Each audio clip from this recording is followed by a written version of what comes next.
the Jewish Channel's Week in Review. Are building code violations keeping ultra-Orthodox children unsafe? Guide dogs for Israel's blind, a new cabaret partnership, and more of the Jewish news that's changing your world right now in this episode of the Week in Review. Hello, and welcome to the Jewish Channel's Week in Review. I'm Stephen I. Weiss. If one major ultra-Orthodox neighborhood continues to refuse to follow building codes, New York State might step in and take over the town.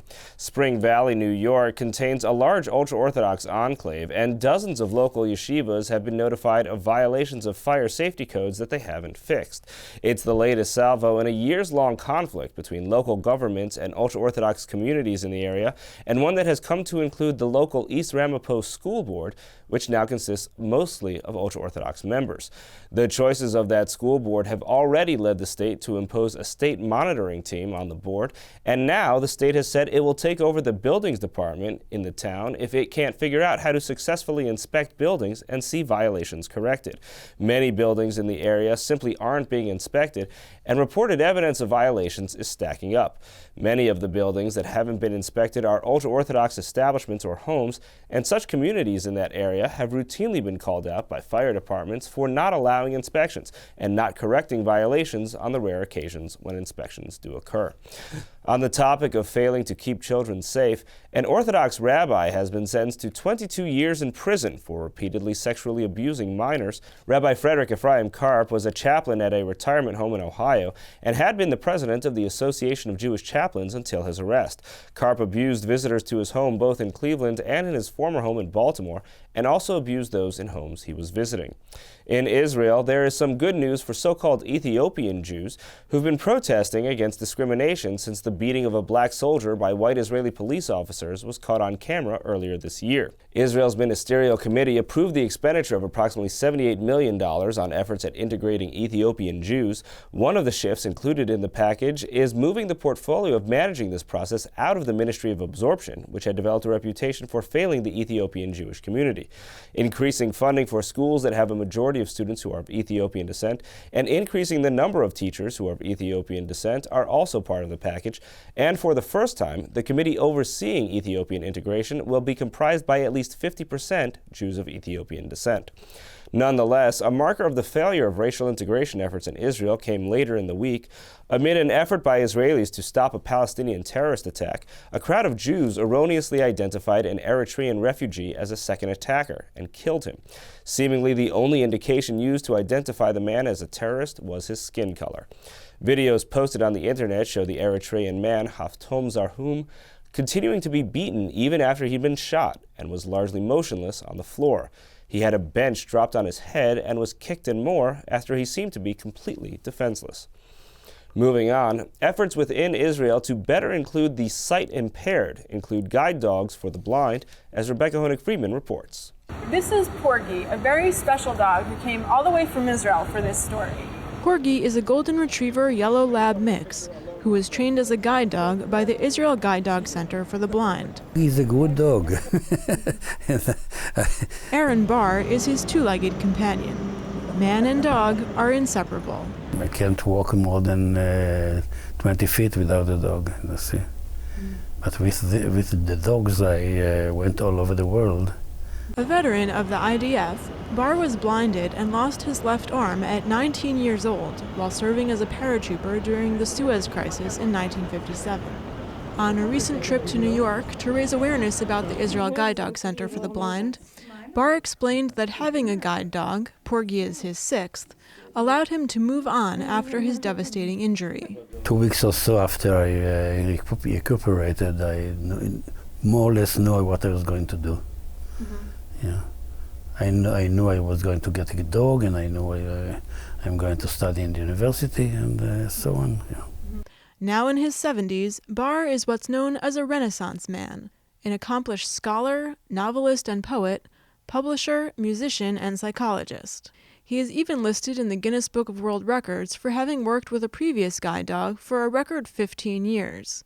The Israel Guide Dog Center for the Blind's executive director calls Barr one of the world's most accomplished guide dog users. But he is a remarkable man who has achieved so much, and we're just proud to be a part of allowing Aaron to really unlock his own potential. But Bar is just one of the many Israelis who the center has sought to help since its inception in 1991. There are 27,000 legally blind Israelis, so the need is tremendous. So far, we have graduated 524 guide dogs, and we call it a partnership between the four-leg and the two-leg. So we've graduated that many partnerships. We do about 35 partnerships each year. Dogs who lack the focus to be guide dogs end up helping Israelis in other ways. Some dogs like to chase cats, and there's nothing I can do about that. Those dogs are still amazingly well-trained, well-behaved dogs, and they go on to help blind children, autistic children, soldiers with PTSD, and other people with special needs. The center will provide a dog to any visually impaired Israeli citizen who can demonstrate a need for a guide dog. Their waiting list is currently about a year and a half for a dog, and all the training is done in Israel and in Hebrew. The dogs only understand Hebrew, but they bark in Yiddish. Leventhal jokes, but Bar said the center filled a critical need in Israel for homegrown guide dogs. Between 1953 and 1970, cynologist Dr. Rudolfina Menzel bred and trained dogs in Israel, which is how Bar got his first guide dogs. But after her death, Israelis had to go elsewhere. People had to go to the States or to England or to France to get dogs.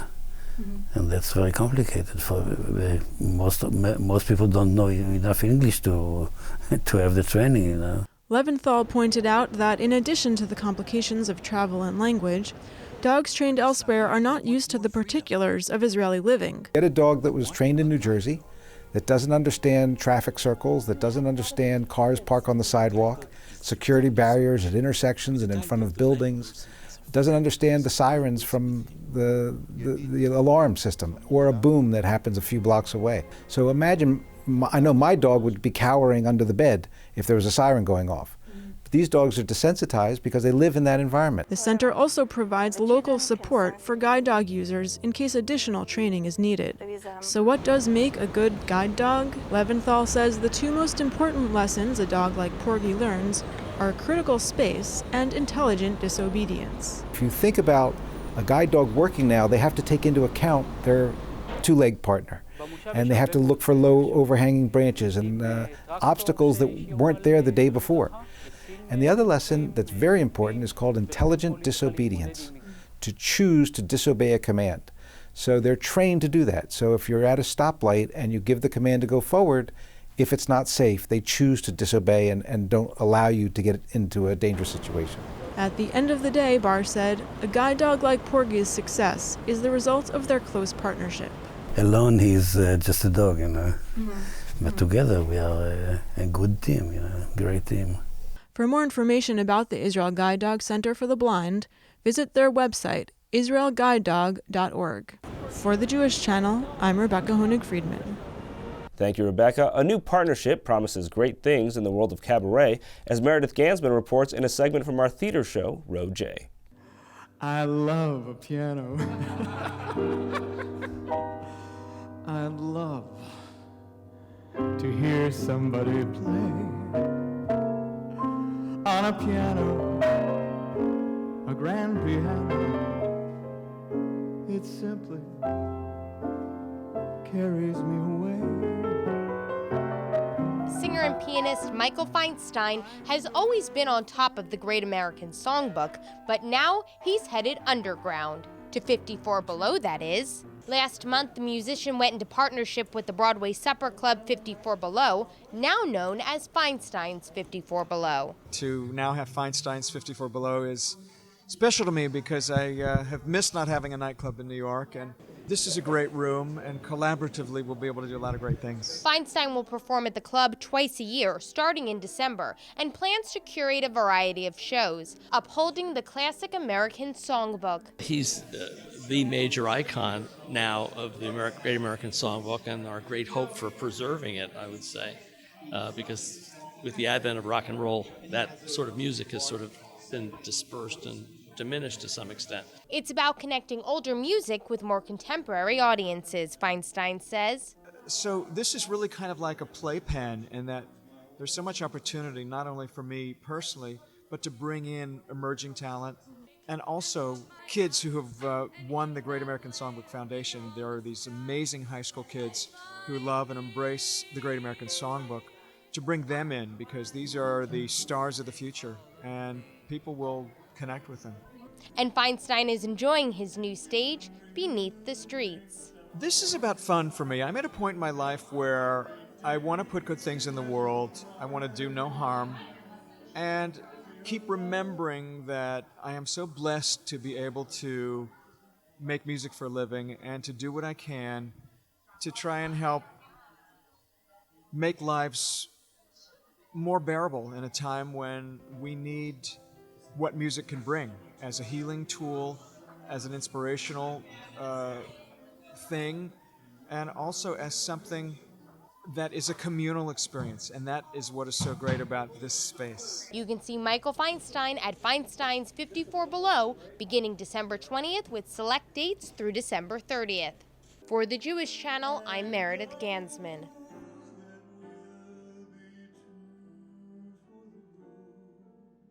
Thank you, Meredith. Finally, this week on Up Close, we tend to believe that a system of laws is there to protect us. We often believe in the integrity of that system and that it can deliver the justice we expect.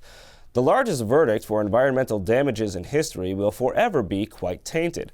Lies, deception, corruption, and more were found to be at the heart of a legal strategy that theoretically won billions of dollars for people harmed by oil pollution, but they might never see a dime of it. Bloomberg Businessweek senior writer Paul Barrett discusses Law of the Jungle, the $19 billion legal battle over oil in the rainforest, and the lawyer who'd stop at nothing to win, now out in paperback. And then, the Orthodox Jewish court system has long explicitly discriminated against women, where no women are judges. Perhaps the greatest symbol of a system designed without women is the Agunah crisis, in which women are stuck in Orthodox Jewish marriages if their husbands refuse to give them divorces. Susan Aronoff has been an advocate on the issue for 3 decades and is the co-author of The Wedlocked Agunot, Orthodox Jewish Women Chained to Dead Marriages. Here are some of the highlights from my interview with Paul Barrett. We generally believe that the courts are there to call balls and strikes and to rule fairly and to find that, in this case, it's appropriate or inappropriate for someone to receive damages. Right. This is a much more complex situation. Yeah, absolutely, and I think it's a great place to start because one of the main themes of this book is the degree to which the legal system actually is a good venue for sorting out the kind of very complex social, political, and economic disputes that lies behind this story, namely the question of who was responsible for massive oil contamination in the Amazon in Ecuador. Do you have Ecuador in a situation where the government was less than entirely modern, more or less giving oil drilling rights to Texaco? More or less, they just sprayed oil everywhere. Texaco definitely did not adhere to the kind of standards that we would expect of an oil company operating anywhere, let alone in the United States, today. They did what they could get away with. Ultimately, there was a lawsuit by citizens in Ecuador saying the government can't sign away our rights to receive compensation for these damages. Right. And what led to, I guess, in theory, the largest verdict in environmental damages lawsuit history? The largest single company judgment ever. $19 billion is what it initially added up to. The plaintiff's lawyers fought against Texaco for 9 long years, not over the merits of what had happened in Ecuador, but over where to have the fight. And ultimately, after this long period that took up most of the 1990s, the American courts said, this is Ecuador's problem. The evidence is there, the alleged victims are there, basically showed the plaintiffs the door to the courthouse. Texaco thought it had won this tremendous victory, that this problem was over and done with. Let's talk about the efforts of this lawyer, Stephen Donziger, who was the plaintiff's lawyer, who talked a big game about being there for the people. And I guess in a way, right, he devoted 20 years of his life working at a pretty low salary for a lawyer of his type, to trying to get something for these people. But he broke every rule in the book. Well, that's what a federal judge in New York determined in 2014. because Chevron sued Donziger under the U.S. anti-racketeering laws, and a federal judge ruled that Donziger's lawsuit had basically devolved into an extortion racket akin to what you'd expect from the mafia. The fight continues. It goes on and on and on. And the question is does this make any sense? Or should there have been long ago some type of politically brokered compromise without all the flags waving and the trumpets blaring and discussion of justice and bringing indigenous tribe members in tribal dress to the courthouse steps in New York? All of that was tremendous theater for a long time.